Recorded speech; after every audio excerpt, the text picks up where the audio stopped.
quiero sacar un tema sobre Pompeya. Tengo el video, por cierto, sobre Pompeya, pero viene bien resumido. Y si comentamos las fotos, seguramente esto va a dar para mucho. Ahí está el Vesubio, Herculano y Pompeya. Nápoles y Sorrento por acá abajo. Antes de empezar quería ver un poco ahí abajo, las ruinas. Qué mal se ve. Saludos Zero Timer, ¿cómo estás? Pasando el rato. Ok, me costó trabajo encontrarlo por lo mismo de que se veía muy mal. Pero ahí tenemos a Pompeya, las ruinas. Un teatro. Todas las manzanas destruidas. ¿Qué es? ¿Un autódromo de carrera? ¿De caballos? Marcela Pizarro, saludos.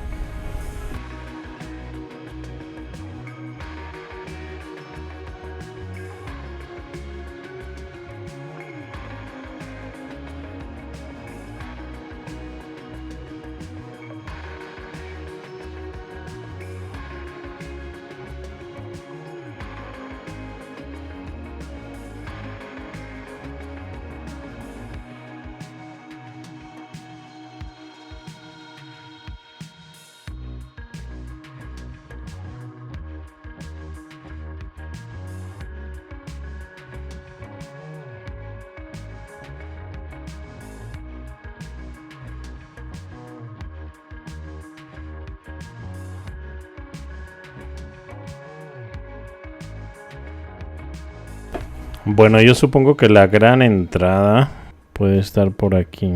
Aunque parece que no hay forma de bajar más que del otro lado. Por este sendero. Buenas noches, cilantro. Esa carretera, por cierto, no tenía los dos surcos que se forman en algunas. Vamos a adelantarnos hasta aquí. Solo quiero ver un poco de la ciudad antes de comenzar. Mira, usan ladrillo rojo para convivir. Una gran banca, puede ser. O serán baños públicos. Creí que se podía entrar en todas las calles, es solo algunas. Veamos por esta zona más o menos qué hay.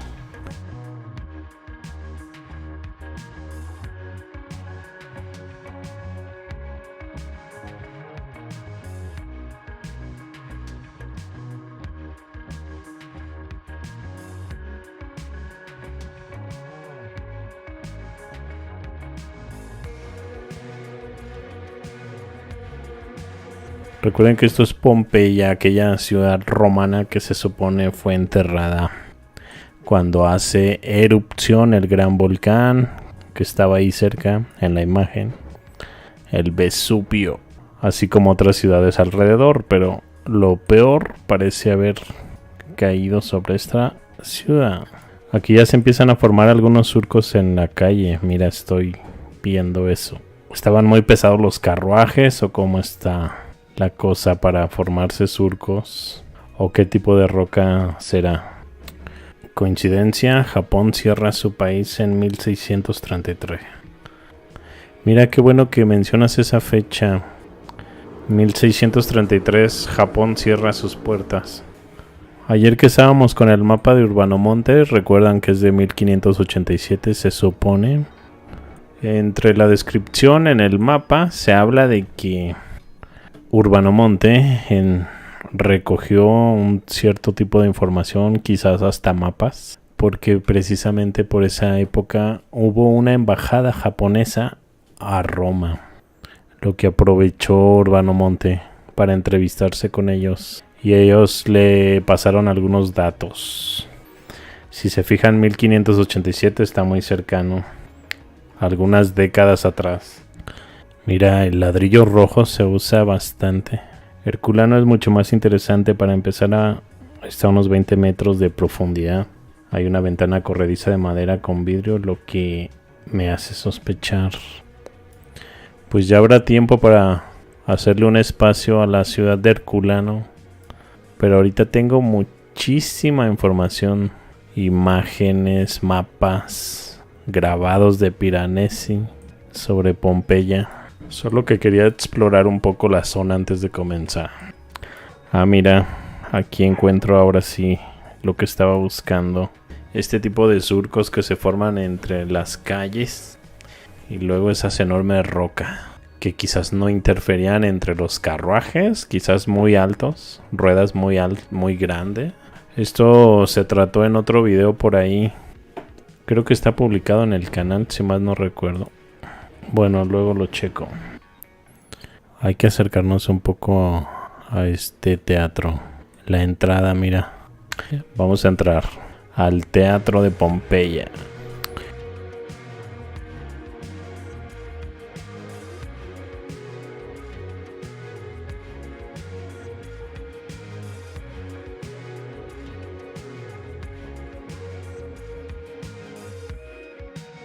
Que por cierto está inmenso el lugar. Como para visitarlo si te avientas todo el día. Mira cuántas manzanas, son bastantes. A ver, me voy a colocar en esta altura. Bueno, creo que ya se vio bastante, ¿no? De ser necesario puedo volver. Ahí está la ciudad completa. Quedó por aquí. Aquí está el Vesubio. De hecho está más cerca de Herculano. Pompeya se ve más a distancia. Gracias Juan Pablo, saludos. No se puede bajar al volcán, al Vesubio. Esto es lo más cerca.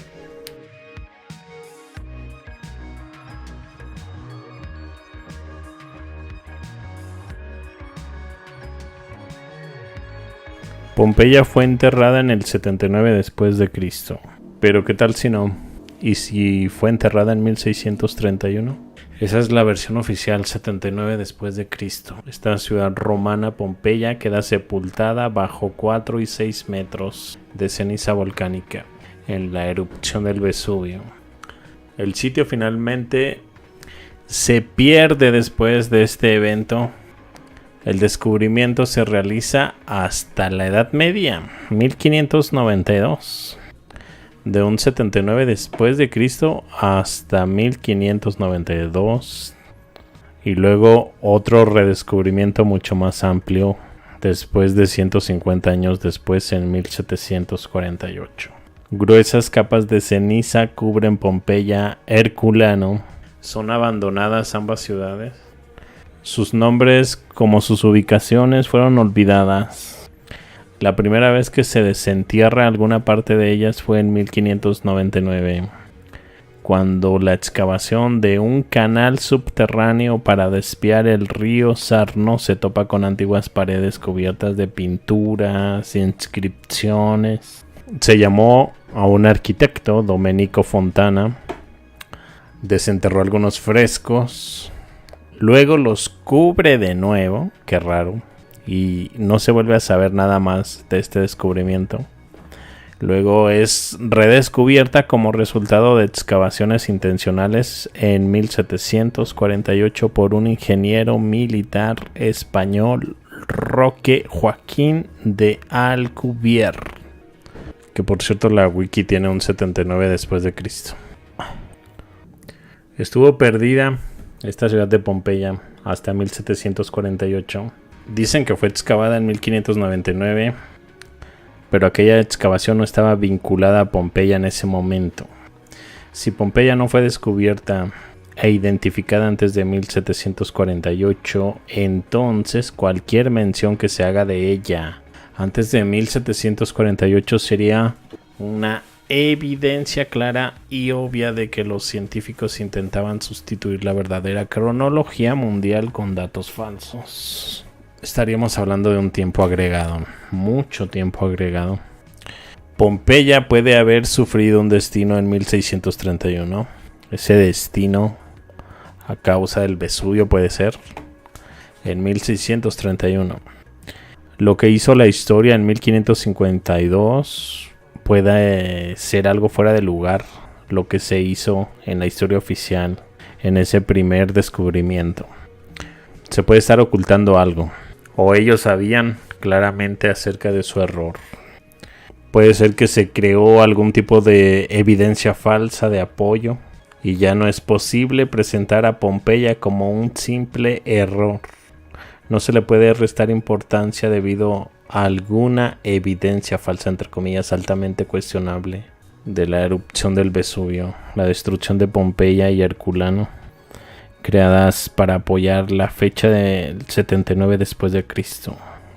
La historia oficial vincula a demasiados individuos históricos en esta historia. Es imposible corregir el momento de la destrucción de Pompeya sin que se estropee toda la cronología.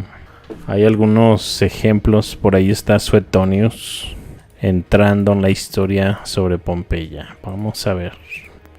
Cayo Suetonio tranquilo. Vive en el 69 después de Cristo y muere en el 122 después de Cristo. Historiador romano. Pertenece a la orden ecuestre que escribió durante la era imperial temprana del Imperio Romano. Su obra más importante que se conserva es un conjunto de biografías de 12 gobernantes romanos sucesivos desde Julio César, Domiciano, etcétera, titulada De Vita Caesarium. Registró los primeros relatos de los ataques epilépticos de Julio César. Obras de Suetonio tratan sobre la vida cotidiana de Roma, política, oratoria y las vidas de escritores famosos, incluidos poetas, historiadores, gramáticos. Algunos libros suyos sobreviven parcialmente, pero algunos se perdieron. La historia oficial afirma lo siguiente sobre el emperador romano Tito. Hubo algunos desastres terribles durante su reinado, como la erupción del monte Vesubio en Campania, un incendio en Roma que duró 3 días y otras tantas noches, y una plaga como casi nunca se había conocido antes. 39 después de Cristo al 81. Tito. Coincidentemente, Tito gobernó durante el 23 de junio del año 79 hasta el 13 de septiembre del 81 después de Cristo, lo que corresponde al último día oficial, entre comillas, de Pompeya. Si la erupción tuvo lugar en 1631, entonces este relato de Suetonio es una cifra falsa o vivió en una época totalmente diferente. ¿Recuerdan lo que dice por ahí Fomenko sobre los historiadores griegos romanos? Aplicando estos 1000 años fantasma podrían ser más contemporáneos y en realidad están relatando una historia más cercana a la época medieval. De hecho, desde el inicio de su trabajo en el libro se menciona sobre todas las fuentes que ocupa: historiadores griegos, la Biblia, mapas, grabados, el Popol Vuh maya. De hecho, hasta utiliza el libro del Mormón, el Mahabharata, un sinfín de fuentes. Aquí la cosa es, si fue enterrada en 1631, sería bastante interesante, teniendo en cuenta que el emperador Tito está vinculado a toda la historia de la antigua Roma. Sería cuestión de completar los espacios en blanco. Hay que usar mapas antiguos de 1514, 1570, 1575, 1603. Tengo algunos grabados de 1633. Epitafio Di Portici de 1631, las 3 gracias del siglo I después de Cristo contra un 1503 y 1505, una comparación de una pintura de un siglo después de Cristo contra otra más medieval. Piñas, esta fruta en algunos frescos de Pompeya. El conducto de agua de Domenico Fontana de la década de 1590 y pozos de agua. Grabados de Piranesi sobre Pompeya. Cristianos en Pompeya antes de Cristo, entre comillas. Herramientas quirúrgicas de Pompeya también. Vamos a comenzar con los mapas. Voy a usar por ahí algunos mapas de este libro de León Ambrogio de 1458-59 a 1525. Sacó este mapa de 1514 que viene dentro de ese libro. Ok, aquí va. Como ven, ahí está la vista. A vista de pájaro se puede ver el Vesubio. Campania Oriental. Si mal no recuerdo, en la historia oficial Campania era como una zona de griegos, algo así. Eso en la época de los etruscos. No sé si alcanzan a ver Herculano ahí abajo. Y Pompeya. A la derecha está Pompeya. Herculano está justo debajo del Vesubio. Así que aquí tenemos a Pompeya ya en una fuente de 1514. El mapa es de 1400. No, perdón, es de 1514. Me estaba fijando en la fecha de nacimiento del autor. Recordarán que el primer descubrimiento se supone que fue por ahí de 1592. 1592 contra este 1514. De hecho, los siguientes mapas todavía son anteriores a ese 1592. Los siguientes van a ser de 1570, donde sigue apareciendo Pompeya. Acuérdense que para este momento se supone que se desconoce la ubicación de Herculano y Pompeya, pero curiosamente aparecen estos mapas anteriores al supuesto redescubrimiento de 1592. Este mapa es de 1570. Se alcanza a ver la bota italiana. Ya podemos ver por ahí el Vesubio y aparece Pompeya. Aún está muy lejos. Ok, ahí tienen la zona. Nápoles es esa ciudad que está muy grande. A la derecha está el Vesubio. Justo debajo se ve Pompeya. No estoy seguro si Herculano está por ahí. Veo por ahí otras ciudades con otros nombres como Escarfari. La cosa es que sí tenemos a Pompeya. Y justo en el lugar que corresponde. A la derecha del Vesubio. De hecho aquí son los montes Vesuvios. Esto es un poco anterior a la fecha dada para el redescubrimiento. El siguiente mapa será de 1575. Todavía no llegamos al 1590 para la fecha del primer descubrimiento de la ciudad de Pompeya y Herculano. De ese evento del que hablaban ocurrió en el pasado, en el 79 después de Cristo. Ok, ahí está el mapa. Región de Nápoles. No sé si sea lo suficiente. Todavía muy apenas alcanzó a ver al Vesubio ahí al fondo. Detrás de Nápoles. Voy a tratar de acercarme un poco más. Quizás más. Ahora sí vamos a ver. Ahí tenemos a Nápoles. Gerd Butendiek Stirling. Saludos, ¿cómo andas? Hola, gracias por tu información. Gracias por el espacio. No, al contrario. A ustedes que miran el canal. Este canal es como una terapia. A veces me he quedado dormido y tengo que repasar igual. Cuando abro los ojos, buena onda, corrobora.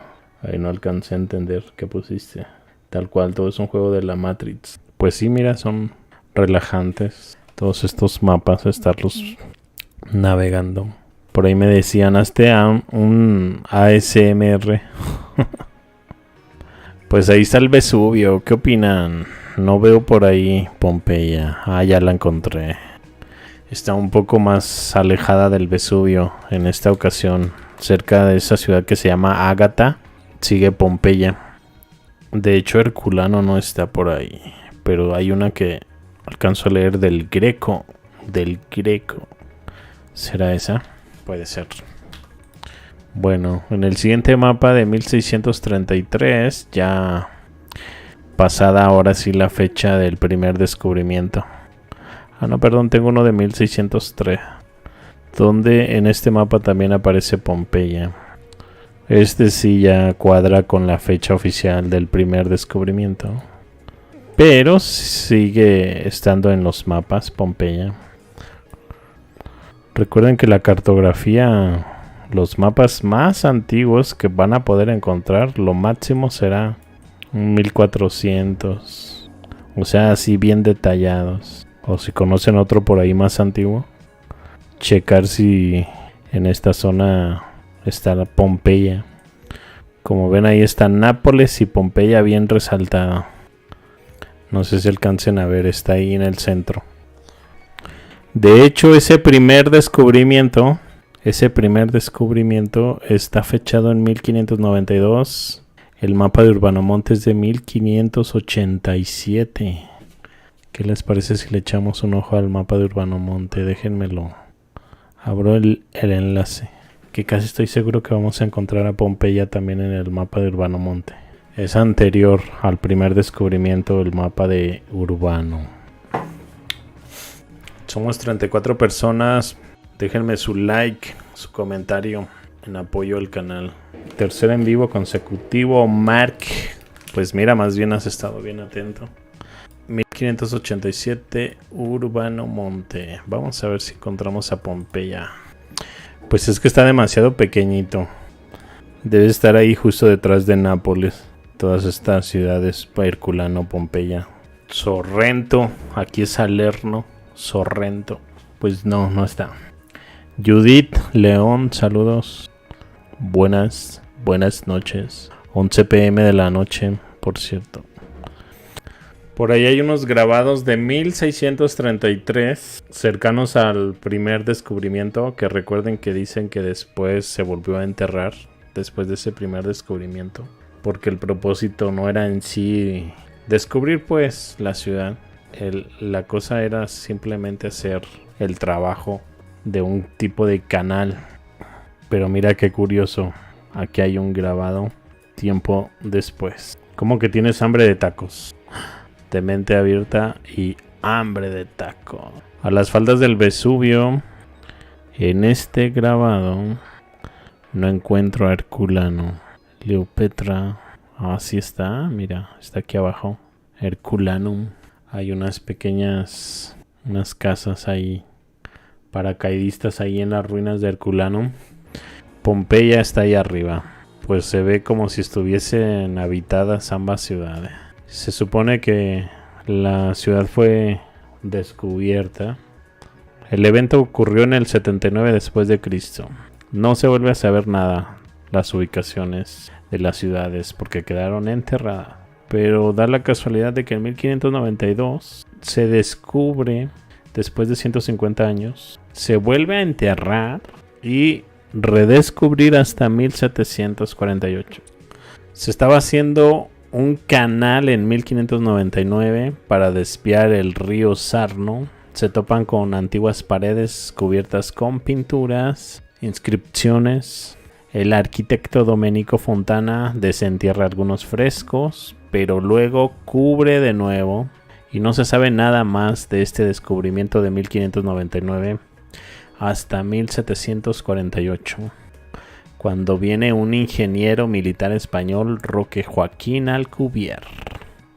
Pues mira, este grabado es de 1600 y parecen estar habitadas ambas ciudades. De 1633. Mascolo Giovanni Battista.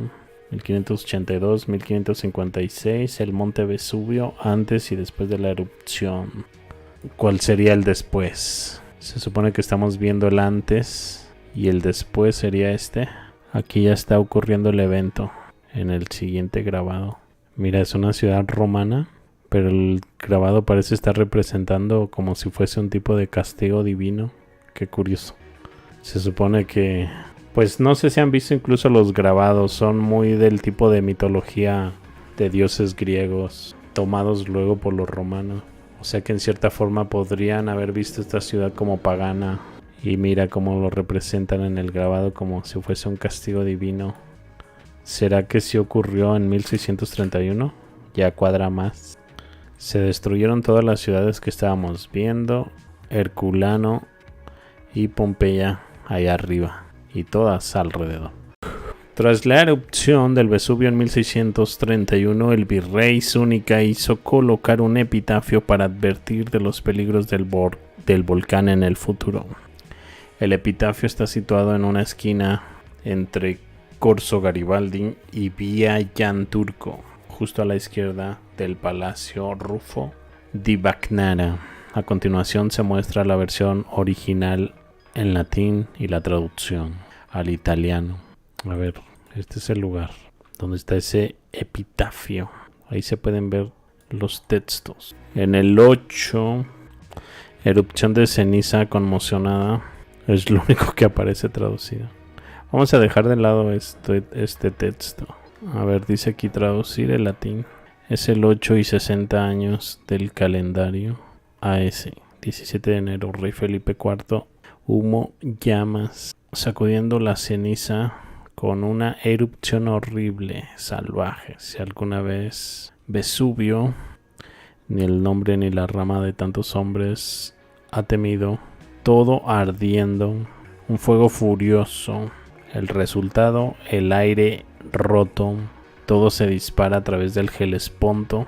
Violentamente en la cima de las montañas, el loco rompe la historia al día siguiente. Cenizas, ríos de bitún, llamas de azufre.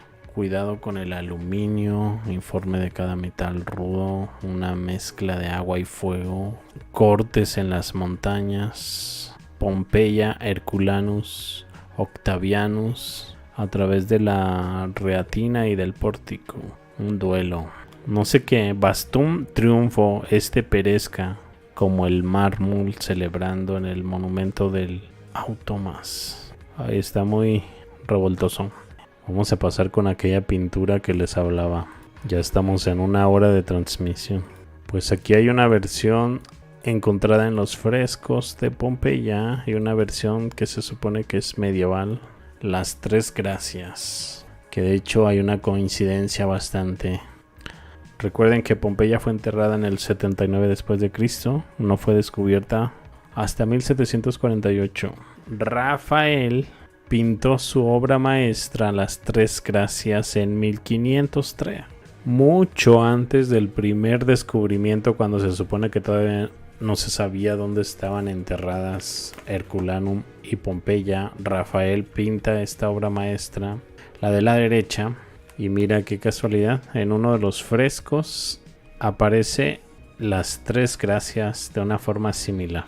El primer fresco excavado, civilización romana, siglo I después de Cristo, fresco que representa las Tres Gracias procedente de Pompeya, Italia, Nápoles, encontrado en el muro sur del tablino del siglo IX, actualmente en el Museo Arqueológico de Nápoles. Luego, 1503, óleo sobre lienzo de Rafael, Las Tres Gracias, una pintura de este pintor italiano, en el Museo Conde de Chantilly, en Francia. La fecha de origen no se ha determinado con certeza, aunque parece haber sido pintada en algún momento después de su llegada para estudiar con Pietro Perugino alrededor del 1500, posiblemente 1503-1505, muy anterior al primer descubrimiento de Pompeya, que es por ahí del 1590, y luego hasta 1700. La famosa piña, ahí en el recipiente con la fruta tenemos una piña. El Palazzo Massimo, cerca de la estación de trenes Termini de Roma, alberga una de las colecciones de arte clásico más importantes del mundo.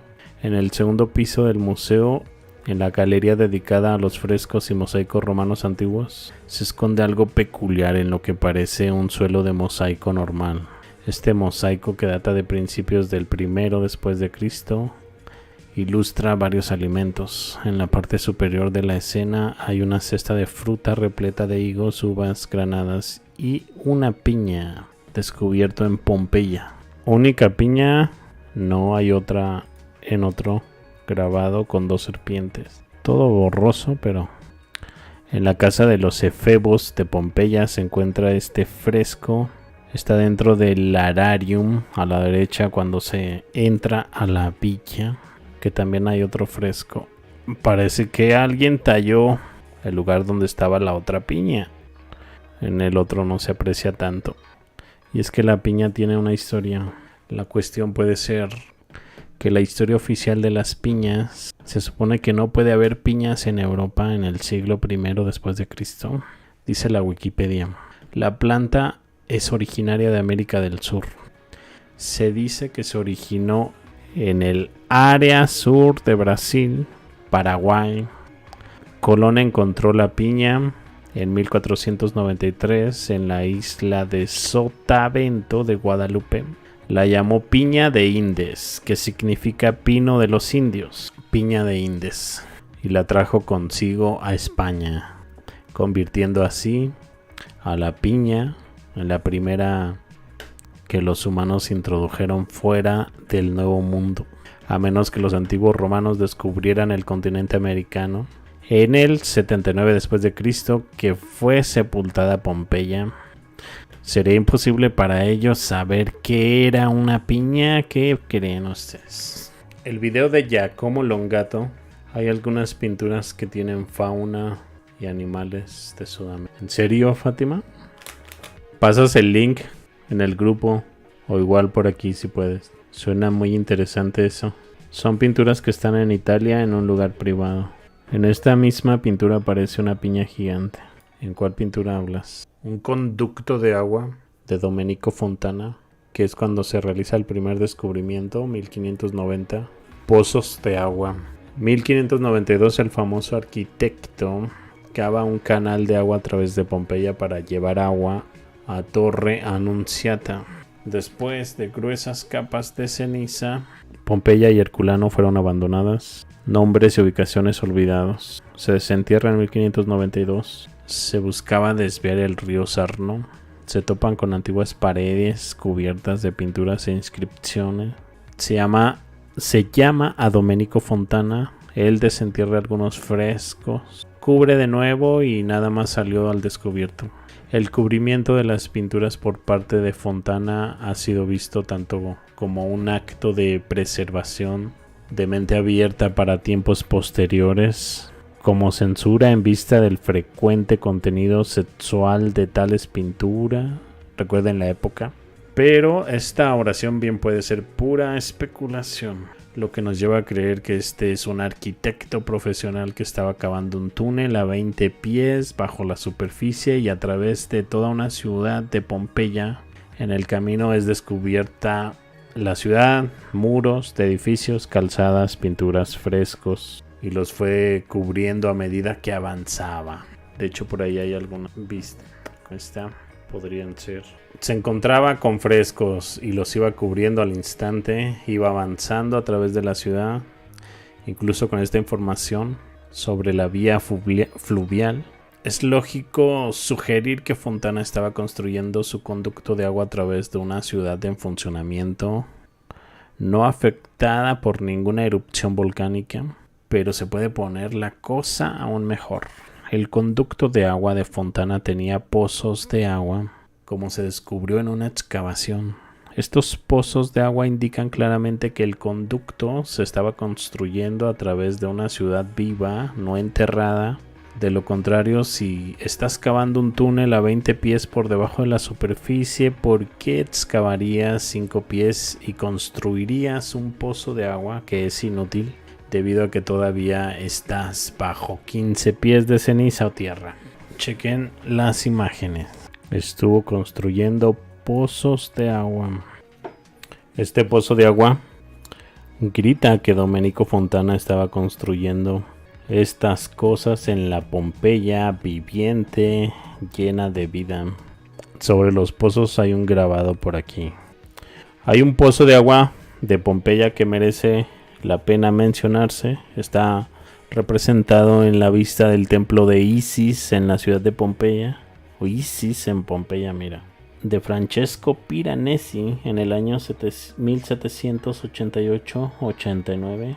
En la parte inferior derecha del grabado podemos ver que hay un acceso al conducto de agua de Fontana a través de un pozo de agua. El pozo de agua tiene una parte superior de forma triangular destinada a las puertas para acceder. ¿Ven? Son esos hombres que están ahí al fondo. En la letra F de la traducción Piranesi dice un pozo con 2 ventanas cubiertas con tapas móviles donde se arrojaban las cenizas de las víctimas. Un pozo con 2 ventanas cubiertas con tapas móviles donde se arrojaban las cenizas de las víctimas. Baldomero, muchas gracias, que te vaya bien, buen día, que tengas excelente día. Esta podría ser la representación del lugar. Chequen esto. Si buscas el lugar, aún está el pozo. Chequen la plataforma del fondo. Chequen cómo coinciden ambos. La representación a color. El grabado de Piranesi. Ahí al fondo está el templo. Déjenme reduzco esta imagen. Por lo tanto, ahí sigue el pozo. Como pueden ver en la imagen, el acceso a este pozo fue alterado significativamente. Sin embargo, en la postal del siglo XIX, Pompeya del templo de Isis, que voy a presentarles a continuación, el pozo parece que todavía estaba intacto. Véanlo, cerca del templo, aún está el pozo. En esta postal del siglo XIX, Pompeya, templo de Isis. Concluyendo sobre este pozo, es obvio que los pozos de agua conectados al conducto de agua del trabajo que estaba haciendo este arquitecto que descubre por primera vez Pompeya, conectados al conducto de agua de la fontana, no se podían construir bajo 20 pies de ceniza y tierra. Sería ridículo, además de contradecir cualquier sentido común. Esos pozos se construyeron sobre la superficie sin obstrucciones. Ese primer trabajo. Los arqueólogos prefieren no hacer comentarios sobre la cuestión del pozo de agua. ¿Por qué será? ¿Será que en 1592 se trabajó totalmente en una ciudad llena de vida por parte de Domenico Fontana? Estaban excavando un canal subterráneo para desviar el río Sarno. Se topan con estas paredes antiguas llenas de pintura. Llaman al arquitecto Domenico Fontana, quien desentierra y vuelve a enterrar muchos de estos descubrimientos de fresco para que fuera redescubierta tiempo después. En 1748 sucede. ¿Sería verdad? ¿O trabajó en una ciudad llena de vida y quizás todavía no ocurría este evento del que estamos hablando, que pudo haber ocurrido en 1631? Piranesi tiene muchos grabados sobre Pompeya. Piranesi ya es más acá del 1700. Si el evento ocurrió en 1631, obvio Piranesi está representando la destrucción. Este es sobre el templo de Isis y el pozo del que estábamos hablando. Piranesi ya está representando grabados después del evento que puede haber pasado en 1631. Y Fontana trabajó en una ciudad en la que todavía no ocurría este evento. No es que haya vuelto a enterrar todo. Chequen la magnitud de lo que se está diciendo. Un evento que se supone ocurrió en el 79 después de Cristo pudo haber ocurrido en 1631, que da mucho de qué hablar y recuerda mucho a lo que dice Fomenko, Anatoly Fomenko, sobre un posible tiempo agregado, tiempo fantasma a la historia para alargar la cronología o enviar civilizaciones al pasado remoto y separarlas en el tiempo. Giovanni Battista Piranesi tiene muchos grabados sobre la ciudad de Roma. Dicen que las magnitudes que maneja son exageradas. De hecho, retrata también una Roma en ruinas. Las ruinas de hecho están invadidas por la naturaleza y por algo fueron conocidos como los artistas capricho. Él y los que siguieron después. Panini, Risi. Había un francés, no se me viene su nombre a la mente ahorita. Clariso. Pero también tiene muchas ruinas de Roma. Este francés no recuerdo su nombre. Son varios. Simplemente en la Wikipedia busquen artistas capricho y ahí les va a dar una lista de este tipo de artistas y algunas de sus obras de arte, que son muchas vistas sobre Roma en ruinas, edificios enormes invadidos por la naturaleza. Gracias, Fátima, ya me llegaron los avisos sobre el video de Giacomo Longato. Lo voy a revisar, suena muy interesante. De hecho, este grabado puede estar representando ese mural sobre las piñas. Se parece mucho a este, ¿no? Mira que reconstruyó los edificios. Hizo una reconstrucción. Aquí hay otra reconstrucción. La parte que le falta a la parte destruida. Es interesante que de hecho tenga una idea de cómo era el edificio. Cristianismo en Pompeya antes de Cristo. Fíjate en la letra G de los masones. En la astrología queda a mitad de la rueda zodiacal. G de Géminis. A ver. Quiero hacer la traducción de ese texto. Que yo creo que de este tema voy a hacer una segunda parte porque todavía falta bastante. Llevamos que 6, 12, como 2 horas. 39 personas mirando.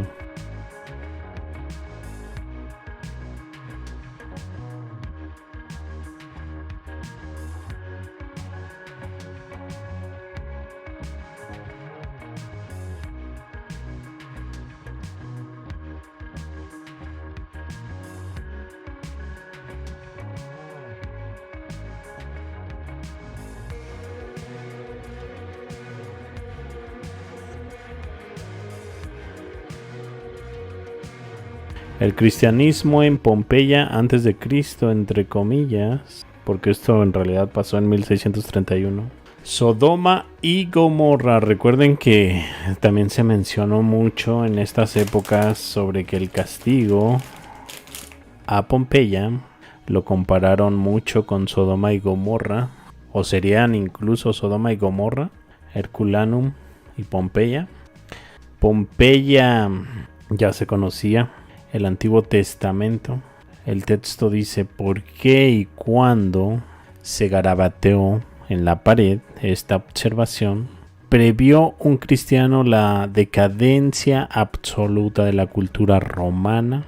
¿Se refería el texto al terremoto del 62 o a la erupción del Vesubio del 79?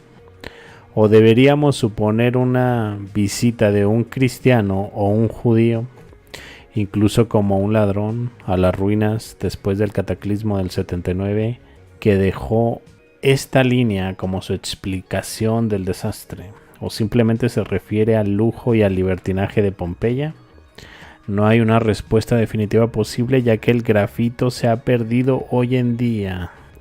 No menos famoso en este debate es el siguiente texto palíndromo que puede leerse en todas las direcciones. Sator rotas ópera arepo, principio ópera arepo rota sator.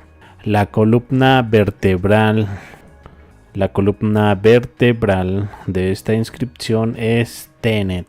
Tenet, él, ella, toma, sostiene, él sostiene, ella sostiene, en forma de cruz. Sator arepo tenet ópera rotas. Esta ingeniosa palindroma, entre comillas, significa, traducido literalmente, Arepo, el sembrador, sostiene las ruedas en su trabajo, pero como se señala a menudo, las letras se pueden reorganizar en dos, pater noster, en el signo de una cruz, como un par de la A y la O restantes, como en convirtiendo al griego alfa y omega. Así que parece que podría haber un significado cristiano. Nuestro Padre más alfa y omega. Una sugerencia ha sido que esta palabra cuadrada con su mensaje aparentemente cristiano era un rasguño de la gente que cavó en Pompeya después de la erupción. Jesús y el cristianismo en Pompeya antes del 79 versa este libro. Un par de grabados de los artefactos ubicados en Pompeya que tienen simbolismo cristiano supuestamente fueron localizados por Roque Joaquín de Alcubierre, el español que redescubre en 1756. Las cruces de Pompeya, vean por ahí los símbolos. Me imagino que en la imagen de la izquierda los remates de esos cetros, ¿no? Como en forma de cruz o la flor de lirio, y un poco más evidente el de la derecha, pero más bien en cruz de San Andrés. Por ahí dicen que las herramientas quirúrgicas encontradas en Pompeya, recuerden que estamos hablando de una ciudad romana, parecen asemejarse pero a herramientas quirúrgicas más bien del siglo XVI. Herramientas quirúrgicas de la antigua Roma, entre comillas. Te encuentras con herramientas quirúrgicas que se encuentran en Pompeya. Se puede suponer que eran las mejor conservadas debido a que estaban almacenadas de forma segura bajo las cenizas, pero es sospechoso debido a que estas herramientas se parecen mucho a las herramientas quirúrgicas utilizadas en los siglos XVI y XVII. La explicación que se refiere a la semejanza con las herramientas utilizadas 1500 años después es típica de nuestra ciencia histórica, no tan honesta. Esta colección es típica de la práctica quirúrgica durante casi un milenio e ilumina la práctica de la medicina en la antigua Roma, entre comillas. Una vez más se nos dice que nuestros antepasados fueron tontos, estúpidos durante miles de años y no tenían idea de cómo desarrollar y mejorar las cosas. Digo, en la Edad Media ni siquiera tenían baños, olvidaron todo lo que venían cosechando desde el Imperio Romano. Tiraban los orines a las calles. A ver, aquí hay una fuente de instrumentos quirúrgicos en la antigua Roma. Si les sirve, echarle un vistazo ahí. Herramientas médicas romana. Pueden checar por ahí las imágenes. Otras herramientas quirúrgicas de la antigua Roma. Otro enlace que puede ayudar a dar una idea. Hay algunas fuentes de herramientas quirúrgicas ubicadas en Pompeya. Interesante que ese contraste de la calidad entre Pompeya y otras herramientas quirúrgicas de la antigua Roma sea sorprendente. Básicamente, nuestro conocimiento de las herramientas médicas de la antigua Roma se basa en el hallazgo de Pompeya. Ahora veamos cómo esas herramientas quirúrgicas de los siglos XVI y XVII son. Voy a colocar ahí algunas imágenes. El centro es lo encontrado en Pompeya. Teniendo en cuenta que las herramientas de Pompeya se mantuvieron bajo tierra durante unos cientos de años, se ven bastante bien en comparación con las de los siglos XVI y XVII. Definitivamente coinciden en cuanto a la complejidad.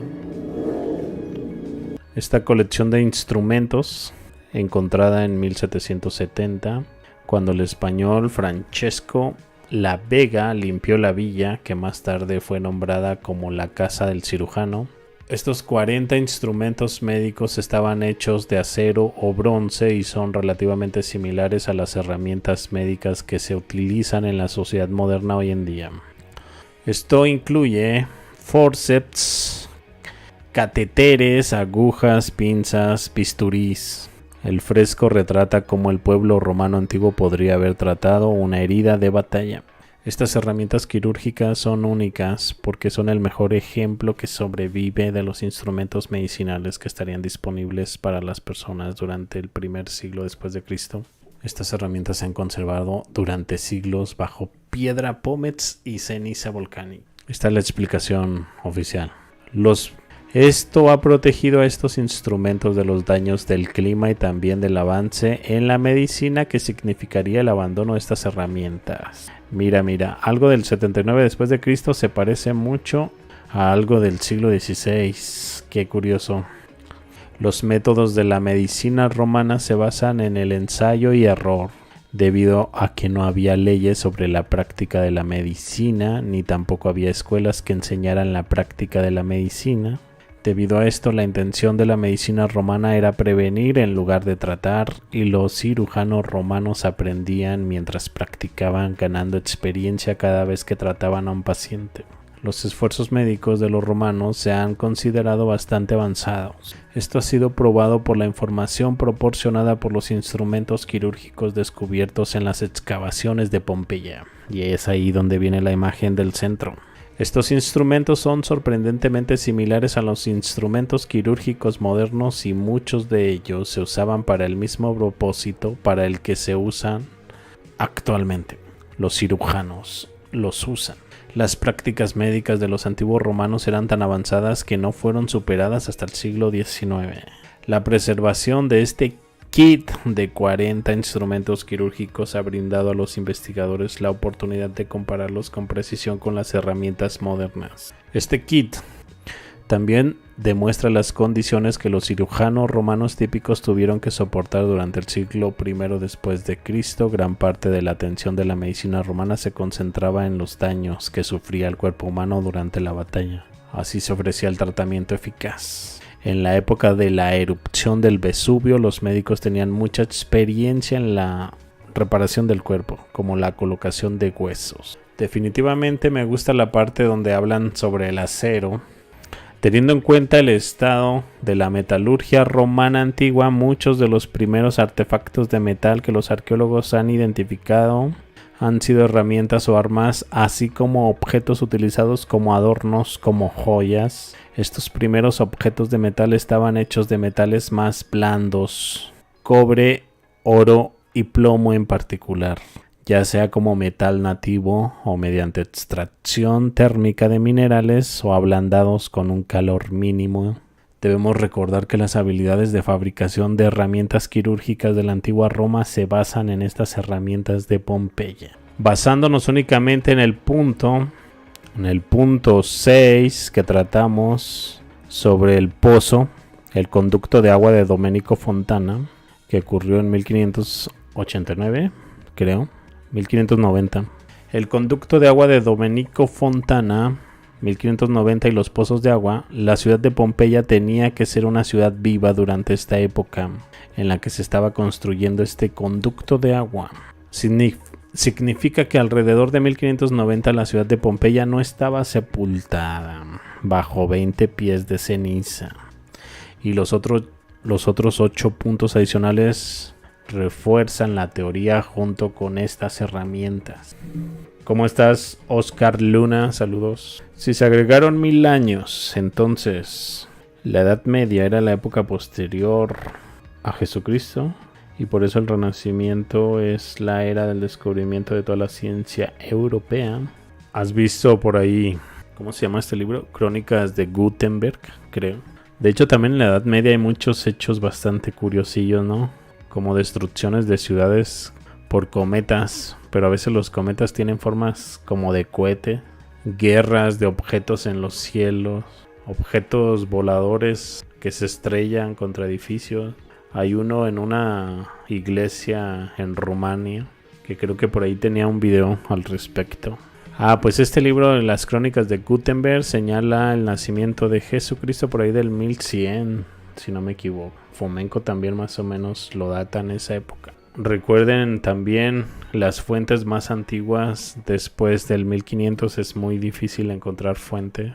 Muchos autores griegos, historiadores, se citan entre ellos mismos, filósofos. Tengan en cuenta eso, realmente no hay fuentes antiguas. De hecho es curioso, ese libro de las crónicas de Gutenberg señala el apocalipsis en esa misma época. Está bien curioso. Muchas gracias, Fátima, Oscar Luna. ¿Quién más se ve por ahí? Zero Tamers, Siberius, Cilantro. Ayer andabas también conectado. Mónica. Artífice, no sé si aún estén conectados, pero gracias. María Canchi, Juno Ramírez. Bueno, me despido y los veo más adelante con más información. Hasta luego.